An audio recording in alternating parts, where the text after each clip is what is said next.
Hare Krishna.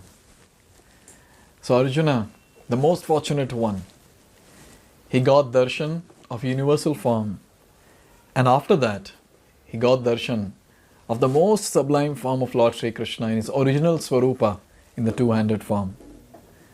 So Krishna, understanding the desire of Arjuna, removed the universal form and then displayed the four-handed feature. And after that, without even Arjuna's request, he displayed his original Swarupa of two-handed form. And this enchanted Arjuna a lot. And Arjuna, in the previous Śloka, Śloka number 51, he says that now my mind is composed and I am restored back to my original nature. So when Arjuna stops, now Lord Krishna starts speaking. Now Krishna is acknowledging whatever Arjuna said. So let's see that from Śloka number 52. Shri Bhagavan Uvacha Sudurdasham idam rupam Drishtavanasi yanmama Deva apyasya rupasya Nityam darshana kangshinaha. So here Krishna is speaking, Shri Bhagavan Uvacha, the Supreme Personality of Godhead, Lord Shri Krishna spoke. Sudurdasham idam rupam Drishtavan asiyan mama. So here he is saying, O Arjuna, this form of mine, this rupam, idam rupam, you are now seeing is very difficult to behold. Drishtavan asiyan mama sudurdasham. It's very difficult to behold. And now he's telling, why is it so? Deva api asya rupasya nityam darshana kangshanaha. The demigods, all the devas, are ever seeking the opportunity to see this form. Nityam, ever seeking. Darshana kangshanaha. They all are hankering to get this darshan, which is so dear. So here, Krishna himself is glorifying his own form, saying so many people are hankering, Devi Devatas are hankering. Arjuna, you know what you have got? You have got that darshan, that rare, very rare darshan you have got, O Arjuna. So a very nice shloka and a long purport Srila Prabhupada gives here. Lot of very important points he's putting here in shloka number 52. Here it is said, in the 48th verse of this chapter, Lord Krishna concluded, revealing his universal form, and informed Arjuna that this form is not possible to be seen by so many pious activities, sacrifices, etc. Now here the word Sudurdasham is used, indicating that Krishna's two-handed form is still more confidential. One may be able to see the universal form of Krishna by adding a little tinge of devotional service to various activities like penance, Vedic study and philosophical speculation. It may be possible, but without a tinge of bhakti one cannot see that has already been explained. This point is a very, very important point that is made here. Anything related to Lord Krishna, any aspect of Lord Sri Krishna, if we want to associate, if we want to take darshan or perceive, only by bhakti this is possible. At least there should be tinge of bhakti in the activities that we do. Then it is possible that some reciprocation we'll be able to perceive from Lord Sri Krishna. So just without bhakti, any activity is just a waste. We'll not be able to access any attributes of Lord Sri Krishna. This is a very important point. Still, beyond that universal form, the form of Krishna with two hands is still more difficult to see. Even for demigods like Brahma and Lord Shiva, they desire to see him. So here it's a very important point again.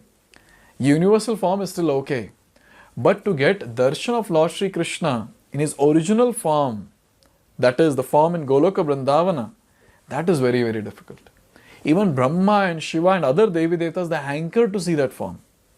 When Lord Sri Krishna was performing his pastimes in Brajabhumi Sri Vrindavan Dham, all the Devi Devatas, every day they would come to pay obeisances. Every single day. They would be so eager to see now what activities my Lord is doing. And whenever Lord Sri Krishna, he would kill any demon, all the Devi Devatas would be ready with flowers. And they would shower flowers from the top, from the sky, on the Supreme Personality of Godhead. and they would beat kettle drums and all the musical instruments, and some of them would dance, some of them would sing. It would be a festival. So they would all hanker to see the Supreme Personality of Godhead. This is the point that is made here. So in one of the videos we spoke about this, that when Lord Krishna entered the womb of Devaki, at that time all the Devi Devtas, they were so eager to take darshan of Lord Sri Krishna, and they were all offering prayers to the womb of Devaki, in various ways glorifying the Supreme Personality of Godhead. So the Mathura jail that was there, that became much more than a temple. In the presence of Lord Krishna, he was still covered in the womb. Here it is said, a foolish person may deride him, thinking him an ordinary person, and may offer respect not to him, but to the impersonal something within him. But these are all nonsensical postures. Krishna, in his two-armed form, is actually desired to be seen by demigods like Brahma and Shiva. Avajananti mamudha manushim tanum ashritam. He is not visible to the foolish persons who deride him. So this is another point that is made here, that anyone who derides Lord Sri Krishna's form, they will never be able to perceive his form. They'll always remain in illusion, thinking that Lord is formless. And that's how we see. So many offenders are there all around the world who deride the form of Lord Krishna, and throughout their life they're convinced that Lord is formless. And that's how they leave their body. Just imagine what destination they will attain. So in this way, it's very important to understand from Bhagavad Gita that Krishna, the Supreme Personality of Godhead, is a person. And he's not a formless he's not a formless one. In fact, the formless feature of the Lord, that is Brahman, comes from the form of the Lord, the Supreme Personality of Godhead. Here it is said that Krishna himself has spoken in Bhagavad Gita, and Lord Brahma is glorifying Brahma Samhita, that Lord Sri Krishna has a form. Ishvara Parama Krishna Sat Chit Ananda Vigraha. So Brahma is saying that you, O Krishna, you are the Supreme Personality of Godhead. Parameshwar you are. And do you have a form? Yes, you have a form. Sat, eternal. Chit, full of knowledge and cognizant. Ananda, full of bliss. Vigraha, a form. Sachidananda Vigraha is your form. You are completely spiritual. So whenever, anywhere in the scripture, when we get this word Nirakara, so that basically means Lord does not have a material form. That does not mean that Lord does not have a form. The Lord has a form. Which form? Completely spiritual. Chit Ghan, completely spiritual. And then here it is said that for one using a material process, Krishna is considered to be a great historical personality and very learned philosopher, but he is an ordinary man. And even though he was so powerful, he had to accept a material body. And ultimately, they think that the absolute truth is impersonal. Therefore, they think that from this impersonal feature, he assumed a personal feature attached to the material nature. This is a materialistic calculation of the Supreme Lord. Another calculation is speculative. Those who are in search of knowledge also speculate on Krishna and consider him to be less important than the universal form of the Supreme. So many times the ones who don't want to accept Krishna as Supreme Personality of Godhead, they will say, yeah, Krishna was a great personality. Yeah, he was a great philosopher. He gave such a big philosophy on the battlefield of Kurukshetra, and so on and so forth. And some of them would consider Krishna to be lesser than the universal form. Now, one thing we can understand is all such people are less intelligent, not able to understand the absolute truth. They don't have mercy. This is what we understand. They don't have mercy from the Lord. Because only ones who have got the mercy of the Lord, they can actually understand that Krishna is Supreme Personality of Godhead. Brahman comes from Krishna, universal form comes from Krishna. Everything in this world comes from Krishna. And Krishna himself is saying this in Bhagavad Gita, 10th chapter, Śloka number 8. Aham sarvasya prabhavo matta sarva pravartate iti matva bhajante mam bodha bhava samanvitaha.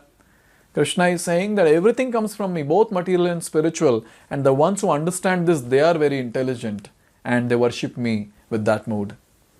So, Krishna himself is saying here, who is intelligent? And finally, there are a few more points. Those who are actually in Vedic line hear about Krishna from authority, and by repeated hearing about him, Krishna becomes clear. As we have several times discussed, Krishna is covered by his Yogamaya potency. He is not to be seen or revealed to anyone and everyone. Only by one to whom he reveals himself can he be seen. This is confirmed in the Vedic literature. For one who is a surrendered soul, the absolute truth can actually be understood. So what is the Vedic process? Vedic process is hearing about Krishna. So when we hear about Krishna, what happens? All the contamination that is there in our heart will get cleansed. See, when people are saying Krishna is an ordinary person, he does not exist, he is formless, all the crap that people speak is because of the contamination in the heart. When the contamination is cleansed by every single day chanting of Hare Krishna Mahamantra and hearing about the glories of Lord Sri Krishna, automatically, by Krishna's mercy, Krishna himself will reveal his form in the heart of the devotee. It is said, Atha Shri Krishna Namadi Na Bhavet Grayam Indriye Sevon Mukhe Hi Jivhado Swayam Eva Spuratyada. We cannot capture Krishna by our blunt senses. But if Krishna wants to reveal, yes, that is possible. Swayam Eva Spuratyada. He will reveal himself. And then a devotee will be able to understand. So this is the way to understand Krishna. We have to hear about Krishna, chant his holy names, heart will get cleansed, Krishna's mercy will flow, and Krishna himself will reveal his original form to all of us. And finally, it is said here, the transcendentalist, by continuous Krishna consciousness and by devotional service to Krishna, can have his spiritual eyes opened and can see Krishna by revelation. So as of now, our eyes are closed, spiritual eyes are closed. With practice of spirituality, the spiritual eyes will get opened. Chakshur unmilitam yena. Our eyes will get opened and then we'll be able to see Krishna. How? By our own endeavor? No. Krishna will reveal. When he reveals, then we'll be able to see. Like here, Krishna gave a vision to Arjuna. That's how he was able to see the universal form. So that's what is mentioned here.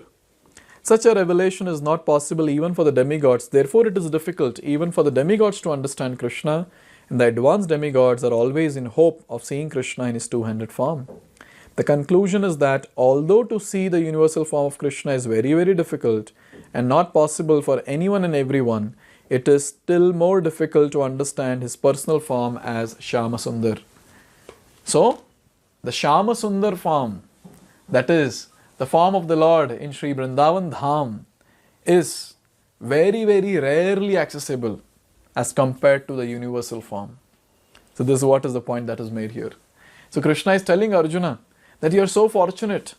You got darshan of universal form, after that four-handed form, and then you've also got darshan of the Shyama Sundar form, the original Swarupa of myself. You're very fortunate, Arjuna. Having said this, now Krishna, he is going to talk about who can actually get darshan of this Shyama Sundar form and who cannot. Let's see that in the next video. Hare Krishna. Hare Krishna, Hare Krishna.